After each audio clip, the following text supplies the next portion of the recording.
vlogs! Ay, sorry, nag-vlog. Dahil magpapagupit kasi ako ngayon kay Daddy. May gusto akong gupit pero natatakot ako kung nakikita niyo naman kung gaano kahaba yung buhok ko. Sobrang haba na.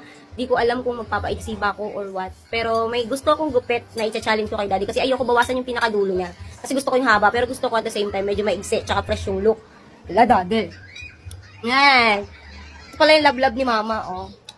Ano siya? Nagtatrabaho siya sa salon, so it means marami siyang chinemper looks, marunong siya mag-reband, marunong siya mag-color, marunong siya mag-gupit. Kaya come, tara na, chares. Mamaya papakita ko sa inyo yung gusto kong looks.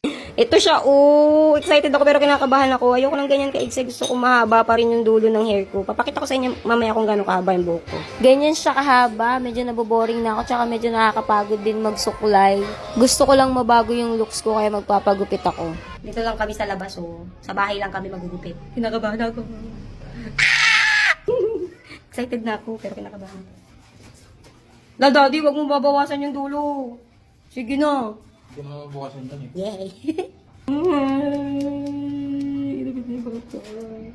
Sobrang kabado ako nito. Gusto ko nang umiyak kasi ginugupit na yung mahaba kong buhok. Hindi na iniksyan yung sa may harapan na buhok ko kasi sabi ni Daddy abala sa mukha, lalo pag may mga ginagawa ako, parang maiirita ako kaya hanggang yan lang siya sa may baba ko. Ganun lang kahaba yung pinakamaigsi. Ano daw? Ito na ang moment of truth. Ito na siya! Oh my God!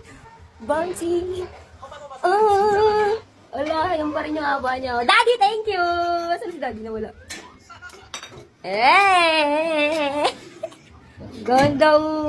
Ala, nagmukha ko lalong? Sino? Kamukha ko. Ala, ang ganda. Ala, baby, ang ganda ng hair ni Mami. Ay! Magwalis ka ngayon dyan. Grabe ah. Tingin dahil. Wow.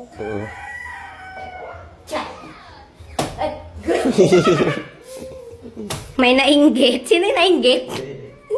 Sino yung nainggit? Hindi na lang after Inggitero. parang 7 years yata. 7 years, nung broken hearted ka pa niya. Hala, may bounce ka na, be! Ganda kasi sa'yo. Bigla ako nagpagupit ah. Ganda niya sa buhok ko. Ala. So, mga gusto magpagupit, magparibay, magpakulay ng buhok. Ay, no? Pupuntahin sa bahay niyo. Gandang yun.